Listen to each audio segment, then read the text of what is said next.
webinaire dont le thème est pourquoi des consultants, des experts, des conseillers divers devraient-ils se former au coaching? Alors, on va tâcher de répondre à cette question en quelques slides que je vais commenter. Puis, n'hésitez pas à interagir dans le chat et je tâcherai de faire de sur-mesure sur vos interrogations. Voilà, on va d'abord différencier quelles sont les différences qu'il peut y avoir, les particularités propres à chacun des métiers, le métier de consultant versus le métier de coach. Évidemment,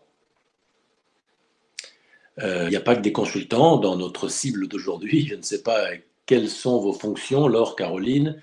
Il y a également des experts, éventuellement des experts comptables, des avocats, des personnes qui interviennent en libéral, qui ne sont pas forcément des consultants en organe, en stratégie, en RH.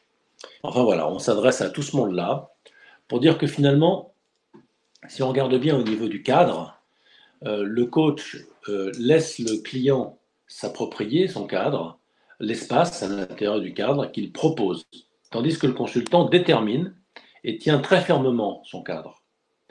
Le coach accompagne son client vers l'objectif que le client se fixe lui-même, tout en vérifiant qu'il est bien aligné avec son écologie, tandis que le consultant détermine la cible, choisit le chemin et probablement les modalités pour l'atteindre. Donc, il va définir, organiser des étapes, donner le rythme, il va beaucoup impulser. Donc, il est plus actif. L'un est en position centrale, le consultant. L'autre est en position périphérique, en position dite méta, le coach. Du coup, le consultant, c'est celui qui sait, c'est celui qui est donc expert, il est donc en position haute, il forme, il explique. Éventuellement, il prend en charge, il rassure, il peut même contrôler l'avancement des travaux qu'il demande au client de réaliser. Tandis que le coach est en position basse, il ne demande absolument rien à son client. Il se tient à sa disposition pour l'accompagner dans les progrès qu'il s'ingénie et s'évertue à valoriser du mieux qu'il le peut.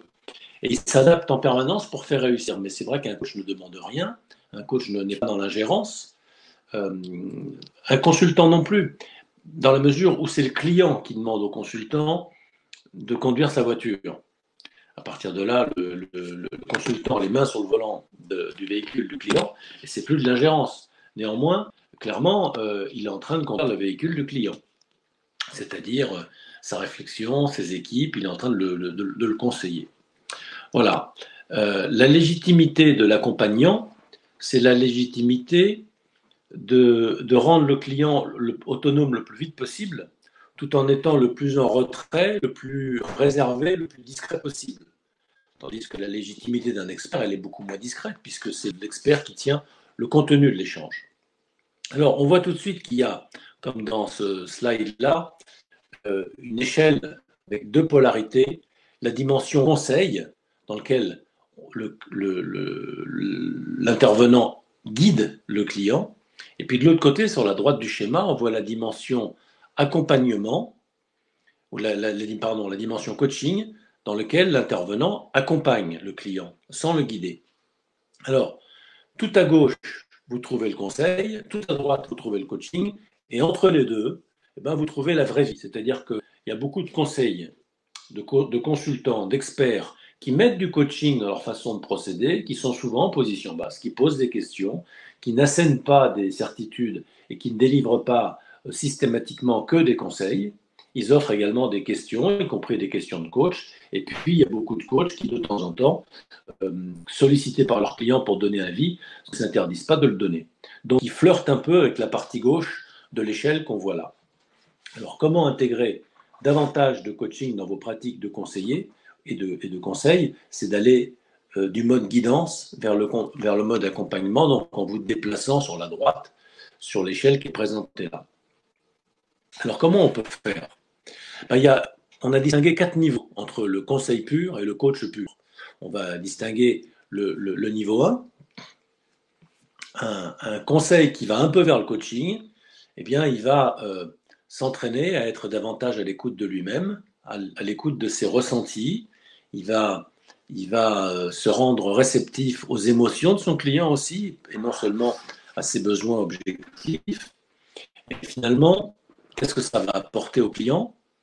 il va récupérer une information supplémentaire, va, on va pouvoir, le consultant qui fait cette dimension un petit peu coaching va identifier des forces pulsionnelles chez son client, parce que comme il est à l'écoute des émotions et des énergies, il va intégrer davantage d'informations.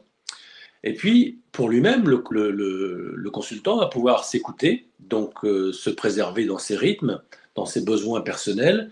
Il va s'enlever de la pression. Alors, peut-être un peu de pression réelle, mais beaucoup de pression fantasmée, beaucoup de pression de conformité aussi. En étant davantage intègre, en étant davantage dans le respect de son écologie propre, le consultant va gagner en impact et en efficacité à long terme dans la mesure où il va s'entretenir au lieu de s'épuiser. Le deuxième degré de notre échelle, vous m'interrompez si vous souhaitez, si vous souhaitez interagir. Le deuxième degré, c'est d'impliquer le client dans les recommandations qu'on lui fait. Autrement dit, on lui pose des questions et on l'invite à réfléchir, tout en lui confirmant, tout en l'accompagnant, tout en réfléchissant avec lui, tout en prenant par la main pour lui faire écrire sa stratégie. Finalement, on se rapproche davantage, quand on implique le client dans la recommandation, on se rapproche du coaching. On en est encore loin, mais on s'en rapproche un petit peu. Ça permet au client de mieux s'approprier le conseil qui lui est délivré, puisqu'il a participé à sa co-création. Et puis, ça prépare, effectivement, s'il s'approprie, il va être mieux à même de le déployer dans la démarche forcément de transformation qui s'en suivra. Parce que si c'est pour donner des conseils qui ne changent rien, il n'y a donc pas de transformation, mais ça ne sert à rien.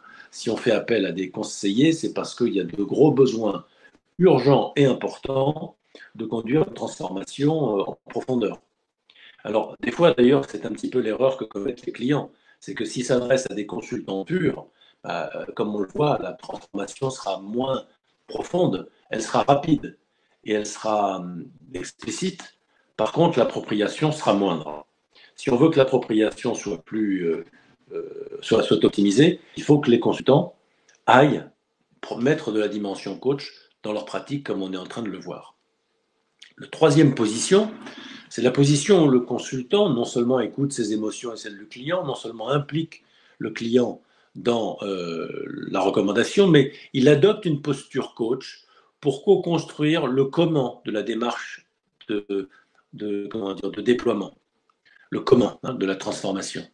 Évidemment, c'est ce qu'on disait à l'instant, plus le client s'approprie le contenu du conseil, plus il est à même de bien le déployer, mais si en plus on l'accompagne dans le déploiement, on co-construit la démarche de transformation, la stratégie de pilotage, eh bien évidemment, ça apporte un cadre rassurant au client. Il n'est pas tout seul, une fois héritier, dépositaire du fameux conseil, à se débrouiller en termes de management et de mise en œuvre, puisqu'il est encore accompagné. Et puis ça aide les équipes du client à adhérer au chemin et non seulement à adhérer à la cible. Voilà. Dernière position qui se rapproche là maintenant très singulièrement du coaching, c'est la même chose quand on accompagne. Tiens, je vois qu'il y a un XXX dans qu'est-ce que cela apporte. C'est une erreur de frappe. On va tâcher de répondre oralement. Mais cette quatrième position du conseil vers le coaching, consiste à accompagner les clients dans la conduite du changement dans une position basse. C'est-à-dire dans une position où le coach, ou le consultant, j'allais dire le coach, l'intervenant, l'accompagnateur n'est pas expert du contenu. Il dit à ses clients, écoutez, vous avez fait un choix qui paraît logique, je vous ai proposé des méthodes que vous êtes appropriées, vous leur avez fait quelques entorses pour que ça s'adapte bien à votre culture et à votre environnement spécifique, moyennant quoi vous avez pris des options de décision et vous êtes en train de conduire une transformation qui vous appartient, qui vous engage, et dont vous êtes responsable. Personnellement, je ne peux pas être caution de ça parce que c'est vraiment vous qui le faites et c'est vous qui en avez tout le mérite. Là, on est vraiment dans une démarche qui est très proche du coaching. Alors, quelles opportunités apporte le coaching avec Isabelle Palmieri, qui est une consultante, une ex-consultante devenue coach émérite qui travaille avec nous dans Énergie. On a identifié 7 opportunités. La première, se former au coaching, ça va vous aider à approfondir votre écoute. Et on n'a jamais trop d'écoute. Vous savez qu'il y a 4 niveaux d'écoute. Il y a l'écoute du contenu de ce que dit le client. Premier niveau d'écoute, c'est l'écoute de explicite. Et dans l'explicite, il y a le verbal et puis il y a le non-verbal. Normalement, un bon consultant, c'est quelqu'un qui est quand même très sensible au non-verbal du client. Deuxième niveau d'écoute, c'est le niveau d'écoute des émotions. Qu'est-ce que ressent le client comme émotion?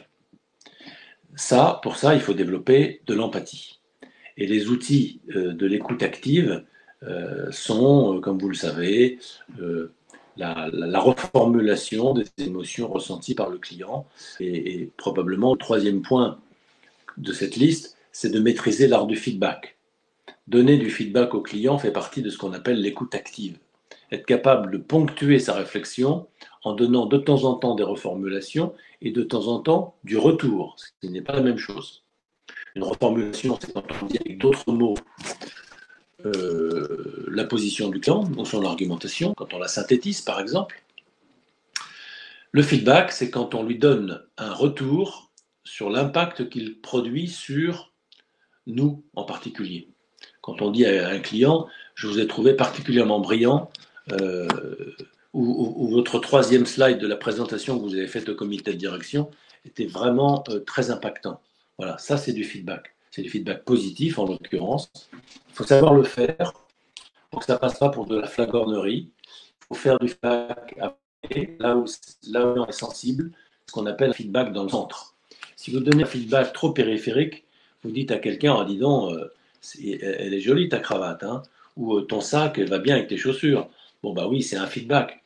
En l'occurrence, c'est presque un jugement. Mais disons que c'est un retour de perception sur quelque chose que fait l'interlocuteur. Mais c'est tellement comportemental, tellement périphérique de sa personne que ça le touche à peine. On vous dit que votre sac sont assortis avec chaussures, vous êtes content de 2 secondes. Troisième seconde, vous pensez à autre chose. Un feedback dans le centre, c'est un feedback qui vous touche au cœur de ce que vous êtes. C'est-à-dire que la personne, pour pouvoir le dire, ce feedback dans le centre, a été dans l'écoute jusqu'à percevoir ce qu'il y a au centre. Et en plus, il était capable de mettre des mots dessus et puis les délivrer avec tact pour que ça ne blesse pas l'interlocuteur et qu'il s'y reconnaisse. Tiens, j'avais pas mis mon micro, je vais le mettre, ce sera peut-être plus pratique. Je suppose que vous m'entendez peut-être mieux maintenant, avec le micro accroché à ma chemise. Alors, je vois qu'il y a quelqu'un qui écrit, je vais lire le petit commentaire. Ok.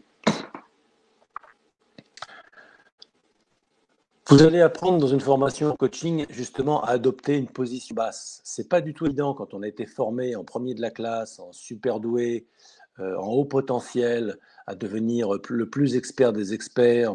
Donc on a appris la position haute. On a appris aussi à repérer chez les autres, dans un problème de maths, on cherche où est l'erreur. Dans une dictée, le prof, il regarde où sont les fautes d'orthographe. Et qu'est-ce qu'il souligne en rouge? C'est les erreurs qui sont commises. Le prof est un expert de la grammaire et de l'orthographe, donc il vous signale toutes les erreurs que vous faites. Et on a tous été élevés par des profs comme ça, qui faisaient d'ailleurs de leur mieux. Et puis, moi, je suis pas donneur de leçons aux pédagogues de l'éducation nationale pour leur dire comment élever nos chères blondes. C'est certainement très difficile, et puis c'est un métier qui n'est pas le mien.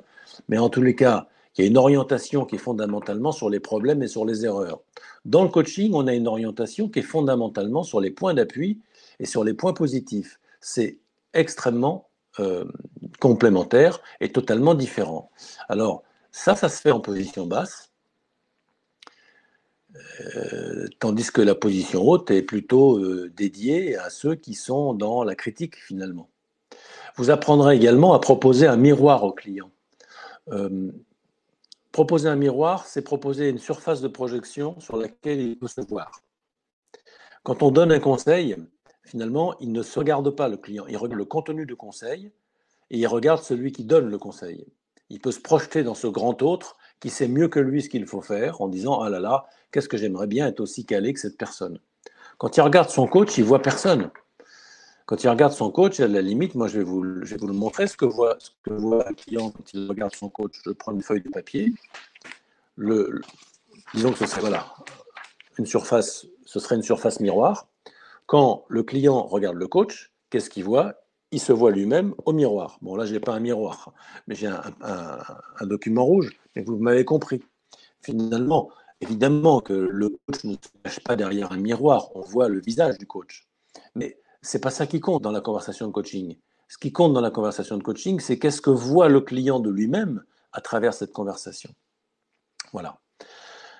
Sixième opportunité du coaching, c'est d'apprendre à se mettre moins de pression sur le résultat. Les consultants que nous avons, qui sont en formation auprès de nous, sont des gens qui ont appris très jeunes et qui ensuite ont été déformés professionnellement pour être des battants, des gens qui ne sont payés que sur le résultat. Alors, ils ne sont pas payés que sur le résultat, ils sont payés comme tout le monde sur des moyens, mais ils sont reconnus surtout sur des résultats. Alors, ils se mettent éventuellement beaucoup de pression, parce que quand ils donnent un conseil, il intéresse qu'il soit juste, et pour qu'on voit que ce soit juste, eh ben, il faut que les résultats suivent. Donc finalement, les consultants sont très engagés sur le résultat du client. C'est tout à leur honneur, mais quelle pression ils reçoivent sur leurs propres épaules de ce sur quoi pourtant ils n'ont pas la main, c'est-à-dire ce que va faire le client du conseil qui leur a été délivré. Et ce sont des métiers qui sont avec beaucoup d'adrénaline, beaucoup d'intensité, mais donc évidemment beaucoup de fatigue, beaucoup de dépenses d'énergie. Ça convient très bien aux superactifs, mais même les superactifs, ils finissent par se lasser et se fatiguer d'eux-mêmes. Donc se mettre moins de pression sur le résultat, apprendre à lâcher prise, c'est certainement un apprentissage de grands bénéfices pour les consultants. Et enfin, offrir au client un cadre qui lui laisse plus d'espace, qui est plus épanouissant, eh bien, c'est encore une chose que le coaching peut vous apprendre à offrir pour transformer votre pratique de conseil. Alors, si on regarde bien, je vous ai parlé des niveaux d'écoute, je ne vais pas revenir dessus, mais simplement dire que vous avez une partie là invisible de l'iceberg qui est beaucoup plus grande que la partie émergée. On voit un petit bateau voit un gros morceau de glace, il se dit « Oh là là, ça c'est gros », mais il n'imagine pas à quel point ce qui est en dessous est encore plus gros. Eh ben, c'est à l'image du consultant qui voit le problème du client, la partie émergée, mais qui, s'il n'est pas à l'écoute des émotions, s'il n'est pas à l'écoute des écosystémiques et du cadre de référence du client, c'est-à-dire de sa façon de penser, autrement dit ses croyances et ses valeurs qui déterminent ses émotions, eh bien, il ne voit que la partie émergée de l'iceberg et il rate probablement 90% des enjeux et du vrai sujet. Le vrai sujet, pour faire un jeu de mots, qui n'est pas l'objet de la mission de conseil, mais qui est le sujet demandeur de la mission de conseil. Voilà. Le deuxième, on disait, je l'ai d'ailleurs été trop vite tout à l'heure, je ne l'ai pas dit.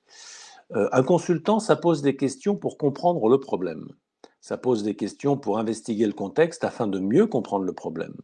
Il se trouve qu'un coach pose un tout autre mode de questionnement. Il pose des questions qui sont orientées sur les solutions, des questions qui sont orientées sur le futur et des questions qui sont orientées sur l'action. Il ne s'agit pas de comprendre, ni d'aider le client à comprendre.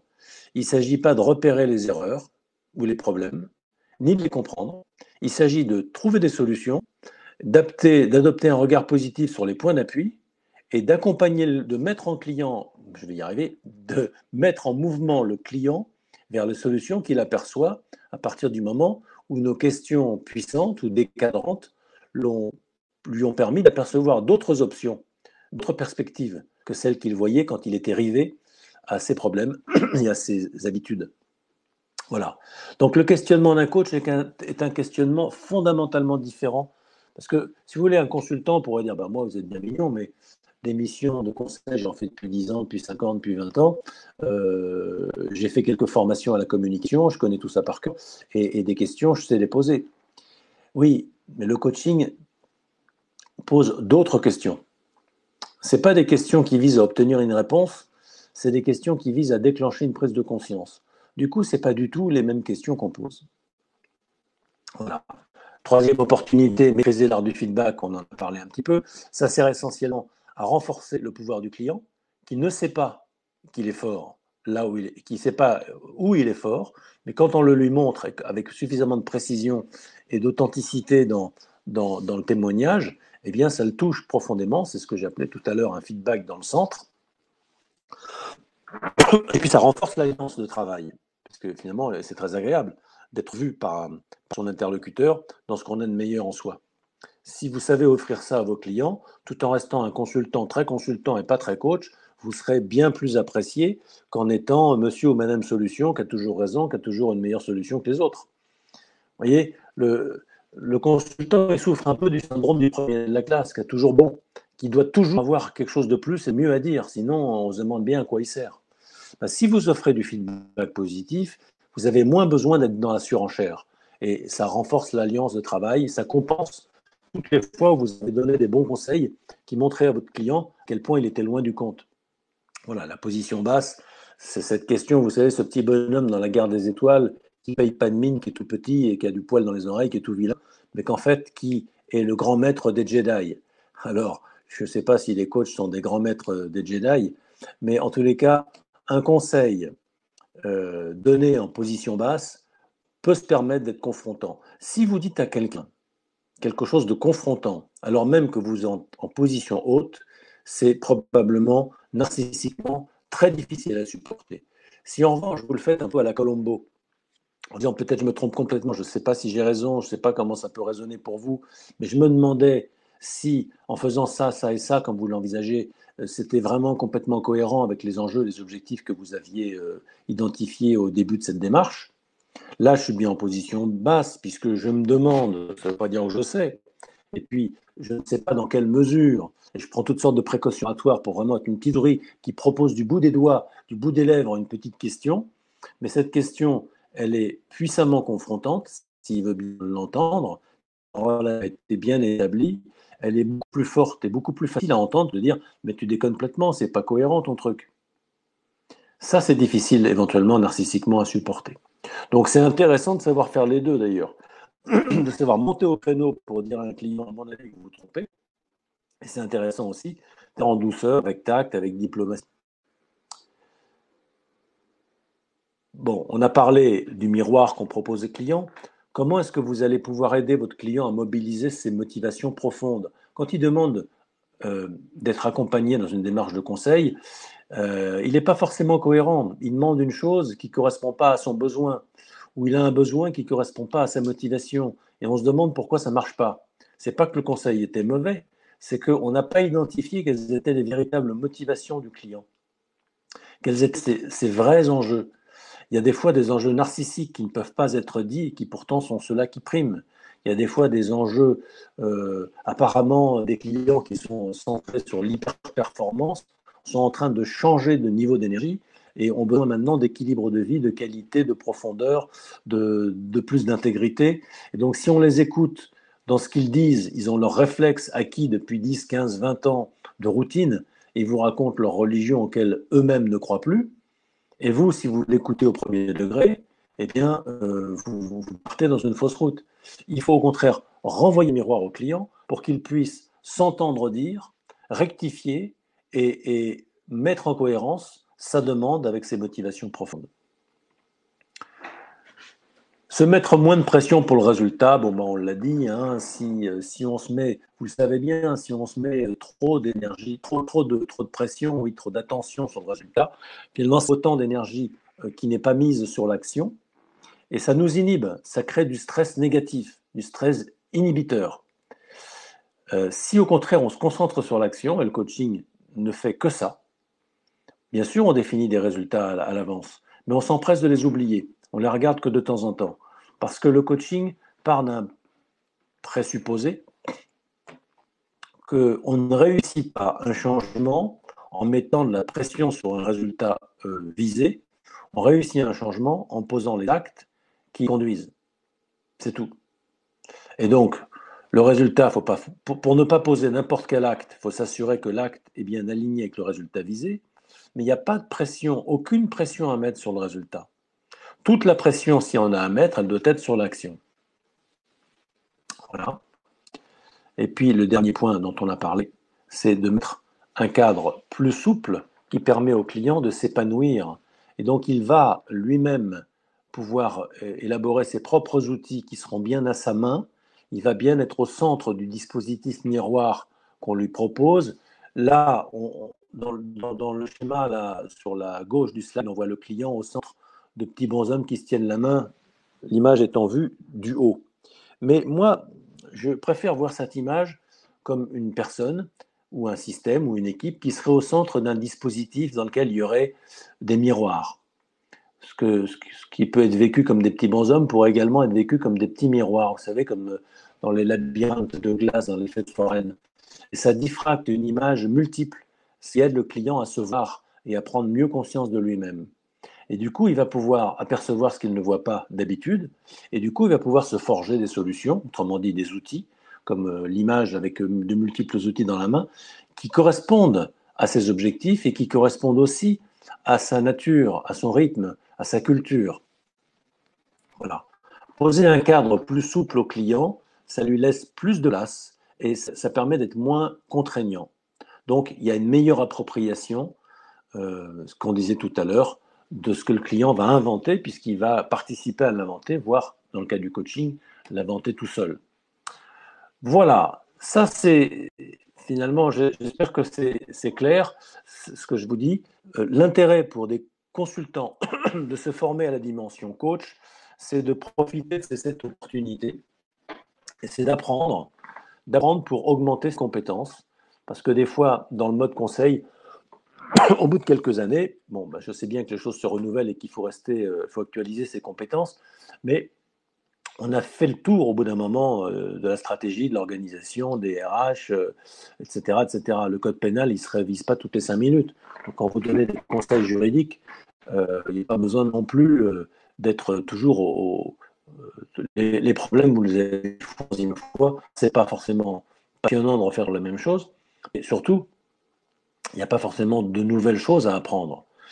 Le coaching va vous donner un nouveau champ d'investigation. Ça va vous donner le moyen de continuer à apprendre et de devenir multicarte, d'avoir plusieurs cordes à votre arc. Voilà. Alors, maintenant, ce que je voudrais vous dire, c'est qu'on a une formation qui a plusieurs spécificités. D'abord, on a coaching d'équipe, au coaching individuel et à ce qu'on appelle le coaching de l'énergie. On a aussi des formations à la vente du coaching qui pourraient très bien être des formations adaptées à la vente du conseil. En tout cas, dans nos formations, quelles qu'elles soient, on va vous mettre en main un modèle simple et puissant, le modèle des 4 énergies, les 4 éléments, terre, eau, air, feu, et également comment délivrer une prestation d'accompagnement ou même de conseil en 4 étapes. Le contrat correspond à ce qui est de la terre, l'ouverture du cœur, l'ouverture à la relation, c'est l'eau. Envisager, innover, inventer des solutions, c'est l'air. Et puis s'engager dans l'action qui se rapproche des résultats, c'est le feu. On va vous apprendre les 4 spécificités de la posture de coach. En quoi un coach est en position terre, eau, air, feu. Et puis, on va vous donner donc une ossature solide pour construire vos coachings. La deuxième chose qu'on va vous apprendre dans nos formations, c'est à pratiquer un métier. Pour ça, on vous donne très peu de théorie dans nos formations. La théorie, elle est envoyée par avance sous forme d'e-book, sous forme d'articles, ou qu'elle est enregistrée sous forme de vidéo que vous avez à écouter avant de démarrer une formation avec nous. On privilégie des groupes à taille humaine, c'est-à-dire entre 10 et 12, voire 15 personnes maximum, de telle façon à ce qu'il y ait énormément de pratiques et d'échanges et que l'accent soit mis beaucoup sur les débriefs. L'idée, c'est que ce soit une formation au coaching individuel ou au coaching d'équipe, nous allons vous coacher en tant qu'équipe et en tant qu'individu, nous-mêmes, les formateurs, si bien que ça va vous donner un aperçu de ce qu'est le coaching en le vivant depuis le côté du client. Voilà, j'ai glissé sur le fait que la certification est reconnue et alignée avec l'esprit même du coaching. Pour vous dire maintenant qu'on va vous entraîner à être coach plutôt qu'à faire du coaching, même s'il faut aussi apprendre à faire du coaching. Pour ça, il y a des méthodes, etc. On va vous les apprendre, la pratique, les outils. Mais c'est surtout la façon d'animer les outils. Et ça, c'est une question de posture. Et la posture elle-même est une question de qualité d'être, de manière d'incarner sa signature jusque dans la façon de travailler, jusque dans la façon de communiquer. Et puis, quatrièmement, on va vous inviter à vivre le coaching. Alors, il y aura des moments où vous serez amené à pratiquer entre vous sans la présence du formateur, que ce soit du coaching individuel ou du coaching d'équipe, pendant les séances de présentiel. Également, pendant comment dire, les périodes d'intercession, on va vous inviter fortement à pratiquer le coaching d'équipe ou individuel, selon ce que vous aurez choisi. On vous avait dit que nous allons coacher votre groupe, mais vous allez être amené aussi à coacher vous-même votre groupe. Et puis, dans nos groupes, on a des RH, on a des consultants, on a des managers à potentiel qui sont déjà très bien formés et qui viennent regarder du côté des coachs comment ils peuvent avoir la suite pour leur développement personnel. Puis on a des coachs, et comme on dit maintenant, c'est-à-dire des apprentis coachs, qui sont éventuellement coachs d'équipe et qui veulent aller au coaching individuel, ou qui sont coachs individuels et qui veulent aller au coaching d'équipe, ou déjà des coachs individuels et d'équipe, mais qui veulent se perfectionner chez nous. Voilà. Et vous trouverez parmi eux probablement des partenaires avec qui nouer des alliances et des synergies commerciales, mais bien souvent également des clients. Alors, dernière chose, la formation en pratique. En pratique, nous avons toujours 4 modules. Parce que vous savez qu'on travaille sur le modèle des 4 énergies, terre, eau, air, feu. Pour être le plus cohérent, on construit nos itinéraires pédagogiques en terre, eau, air, feu. Alors, si vous n'aimez pas ça, il ne faut pas venir chez nous, parce que nous, on est très jusqu'au boutiste dans la façon de travailler. Mais ceci dit, on n'impose rien à personne. Simplement, comme c'est comme ça qu'on a construit, vous serez victime de cette construction. Mais victime consentante et probablement que ça donne de la visibilité, ça donne de la clarté et ça donne une architecture solide. Voilà. Alors en revanche, du fait que c'est bien construit, on peut aussi bien suivre le premier module avant le deuxième que le troisième avant le deuxième ou avant le premier. Ça n'a pas d'importance.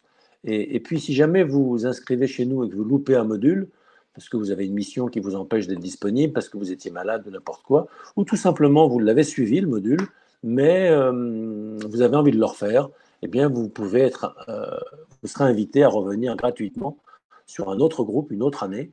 Il faut évidemment que le groupe ce soit possible, qu'il n'y ait pas trop de monde, mais très souvent, on a dans nos stages des anciens qui reviennent parce qu'ils ont raté un module ou parce que tout simplement ils avaient suivi les modules dans le désordre. Voilà. La certification, j'y ai fait allusion tout à l'heure, on est CNCP et Datadoc, et la journée de certification est une journée originale qui est alignée avec l'esprit du coaching, donc il y a de la coévaluation, puis c'est l'occasion de réviser en groupe, c'est une journée sympathique dans laquelle on a de l'émulation, mais saine, il n'y a pas du tout un esprit de compétition et de jalousie et de tout ce genre de choses. On est vraiment au contraire dans une logique d'entraide et de partage entre les participants et aussi avec nous, les formateurs. Il y a de la supervision dans le décor, toujours. Il y a 2 séances de supervision pour vous aider à vous lancer dans vos premières missions. Et enfin, c'est une offre complète, comme je vous le disais, y compris vendre le coaching, qui peut intéresser des consultants qui se lancent dans le coaching, mais également des consultants dans la vente du conseil. Il y a un club de coach aussi qui existe, dans lequel on peut retrouver des gens qui ont été formés par nous 4 fois par an, 4 journées par an. Il y a un peu d'apport de formation, de l'intervision, du travail en mode projet, de la R&D, recherche et développement, des synergies commerciales. Ce sont des journées très sympas. Il y a donc une quinzaine de coachs à Paris, une dizaine de coachs à Lyon. Pour l'instant, ça fait un club de 25. Puis les uns vont tantôt à Lyon, tantôt à Paris, selon leurs affinités et leurs déplacements. Voilà. Que vous dire d'autre ? Les dates, vous les trouverez sur le site. Je ne sais pas si celles qui sont affichées là sont les bonnes, mais je vais les passer vite parce que je ne suis pas sûr. En tous les cas, sur le site énergie-training.fr, vous avez les dates, les modalités, les tarifs et tout ça. Inscrivez à l'un de nos modules, coaching individuel, coaching d'équipe, vendre le coaching, coaching d'énergie, avant la fin du mois. Eh bien, nous vous offrons une inscription gratuite aux 2 premiers jours de la formation Vendre le coaching. C'est une formation de 4 jours, donc 2 jours terre et eau, et puis 2 jours air et feu. Et bien là, vous pourrez, en vous inscrivant maintenant, avoir en bundle un petit cadeau, cette formation aux 2 premiers jours qui vous aidera beaucoup à vendre vos prestations.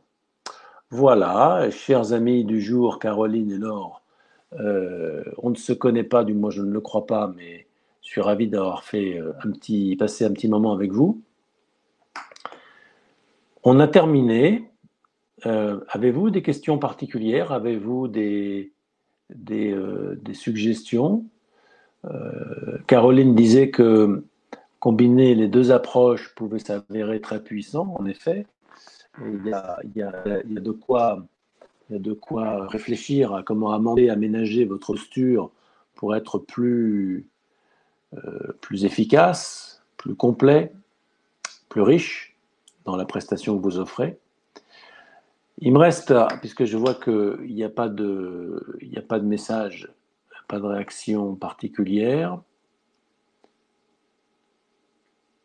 Oui, alors vous êtes gentil, vous dites que la présentation est passionnante, mais ça je vous remercie, et que le conseil, il y a beaucoup à apprendre du coach. Alors, c'est certain, j'en suis certain. Mais je voulais vous dire, au coaching, il y a beaucoup à prendre du conseil. Il y a de la rigueur, de la méthode dans le conseil que n'ont pas beaucoup de coachs que je connais et qui me font l'honneur de me demander de la supervision, qui manquent franchement de cadre et de méthode. Alors ils ont du cœur, ils ont du bagou, ils ont de l'écoute, ils ont de l'empathie, mais ils ne sont pas assez centrés résultats, ils ne sont pas assez méthodologiques, et du coup, leur coaching en pâtit d'une moindre efficacité. Donc, je trouve en effet que les deux métiers ont beaucoup à s'apporter. D'ailleurs, c'est ce qui se passe déjà, hein. Il y a beaucoup de consultants qui, euh, qui, euh, qui sont coachs qui sont consultants, qui trouvent un juste milieu entre les deux polarités qu'on a présentées dans l'échelle que je vais remettre là, je vais repositionner, cette échelle où on voit qu'entre le mode guidance et le mode accompagnement, entre la position haute et la position basse, il y a toutes sortes de jeux possibles et on peut se déployer, se déplacer le curseur là sur cette échelle en fonction des situations. Voilà mes amis, je vous remercie de votre attention. Euh,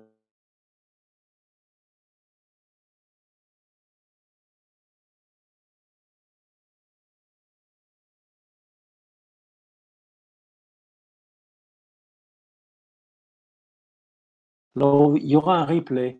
Donc, vous pourrez parfaitement revoir le replay dans lequel les slides sont affichés. Appelez-moi, Caroline, puisque vous le proposez, si vous voulez.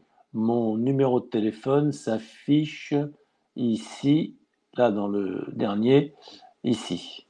06 10 56 14 96. Appelez-moi à l'occasion, puis on aura une conversation sur vos projets. Voilà.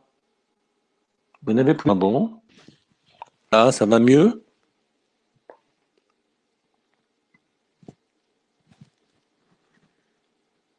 Bon. Je vous dis bonsoir, enfin pas bonsoir, mais bonne journée à toutes les deux. Et puis à bientôt. Je vais fermer l'événement.